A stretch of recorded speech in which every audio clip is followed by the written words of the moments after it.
All right, let's dive right in. Today, we are going to tackle the one thing that trips almost everyone up when it comes to fasting: hunger.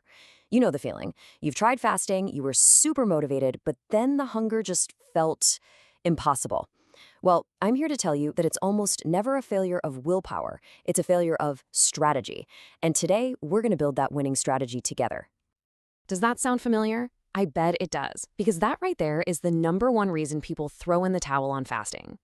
That feeling can seem like this giant, unbeatable wall. But what if I told you it's not about fighting it? It's about understanding it.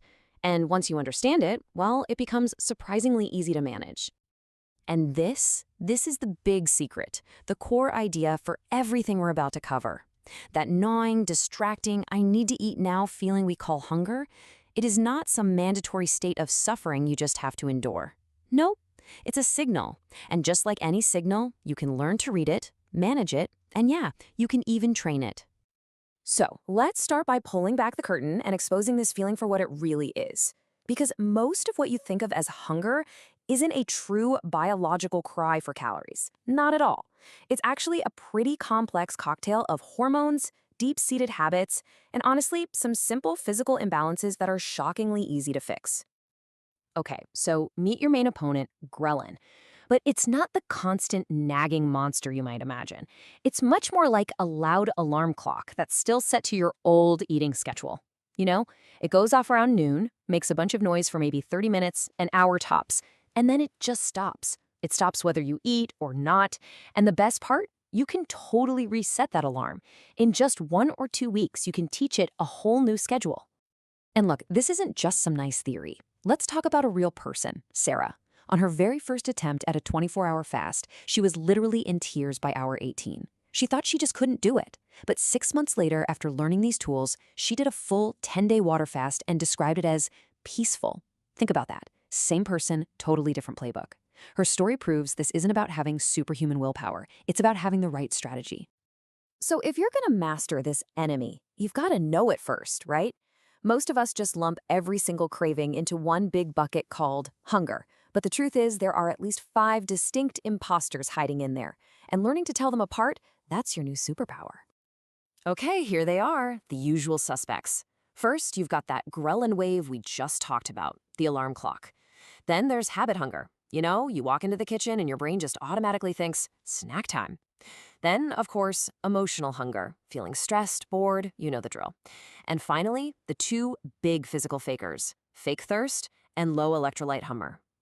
Just being able to pause and ask, wait, which one is this? That alone gives you all the power. Let's just zoom in on these 2 physical imposters for a second, because they are so common and so easy to fix. Over on the left, you've got fake thirst. It's simple. Your brain is just not great at telling the difference between needing water and needing food. The fix? A big glass of water. Seriously. And on the right, low electrolyte hunger. This one feels real. It can bring on headaches, crazy cravings. It's intense. But the fix isn't a cheeseburger. It's literally a pinch of salt. Okay, so we've diagnosed the feeling. We know what we're up against. Now let's build the game plan for the part that really matters, the first 72 hours. This is the mountain where most people turn back, but it's also where the real magic happens. So here is your playbook to not just get through it, but actually feel good doing it. Day 1, your body's burning through its last bits of stored sugar. Your only job is to stay hydrated with salt water, maybe go for a walk when you normally eat lunch, and get a great night's sleep. Day 2? Okay, day 2 is usually the peak of the storm. The cravings can hit hard. This is when you lean on those electrolytes, focus on your breath, maybe do some light movement. But then, by day 3, you start to turn a corner. Your ketones are rising, you're feeling clearer. Just keep those electrolytes coming, and take a second to celebrate how far you've come. And here's the reward. Here's why you push through. If you can make it past that 60 to 72-hour mark, something absolutely incredible happens. For the huge majority of people, we're talking 95%, hunger just disappears. It vanishes. Your body flips the switch into full-on fat-burning mode. Your brain gets flooded with this amazing, clear-headed energy from ketones, and you feel incredible. That is what's waiting for you on the other side. Now let's load you up with your own personal toolkit. These are real, practical, proven tricks you can pull out of your back pocket the second a craving hits. Think of it as your psychological and physiological first aid kit for fasting. Okay, let's run through 5 of my favorite mental hacks. The 5-minute rule is genius. It breaks an overwhelming challenge into a tiny one you can definitely handle. Craving surfing is all about watching the feeling rise and fall like a wave, knowing it'll pass. The tongue burner trick, brushing your teeth with strong minty toothpaste, is an amazing pattern interrupt. And the 10 push-up penalty starts to rewire your brain to connect cravings with effort, not a tasty reward. But this one right here, this might be the most powerful trick of all. When you say, "I can't eat that," you're signaling deprivation. You're fighting yourself. And that relies on willpower, which, well, it runs out. But when you say, "I don't eat outside my window," that's totally different. That's a statement about who you are. It's your identity. And that requires zero willpower. This simple switch in your language changes the entire game. All right, let's talk physical tools. If you only remember one number from this whole thing, please make it this one, 4,000 milligrams. That's your minimum daily sodium target. That's about 2 teaspoons of salt. And no, that's not a typo. This is absolutely non-negotiable. It is the #1 fix for stopping headaches, dizziness, and those powerful physical cravings that feel impossible to ignore. And here's the easiest way to get those electrolytes in. This is the famous snake juice recipe. It looks simple, and it is. It's super cheap to make right at home. You just mix these ingredients into about 2 liters of water, and then you just sip on it through the day. I'm telling you, people report that their cravings literally disappear within 20 minutes of drinking this. It is that effective.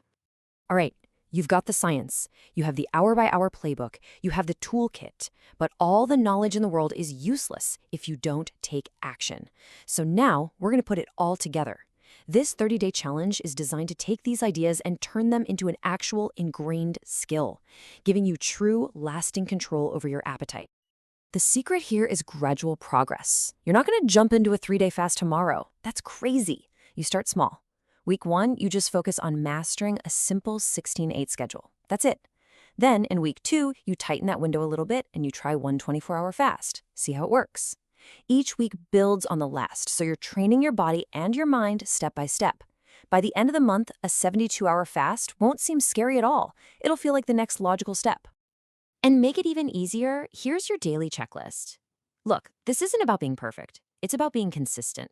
If you can just tick most of these boxes on most days, you are pretty much guaranteed to succeed. And notice something?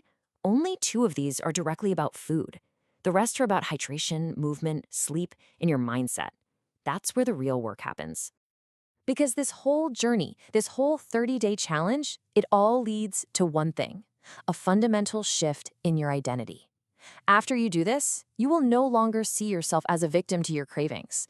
You're not just someone who gets hungry. You are someone who understands the signals, who has the tools, and who is in complete control of your own appetite. And that's really the thought I want to leave you with today. What if you just reframe this entire thing? What if hunger isn't some enemy you have to fight and conquer with brute force? What if it's just a signal on your dashboard? And with everything we've covered today, you've just learned how to read that dashboard, how to respond correctly, and how to put yourself, finally, back in the driver's seat.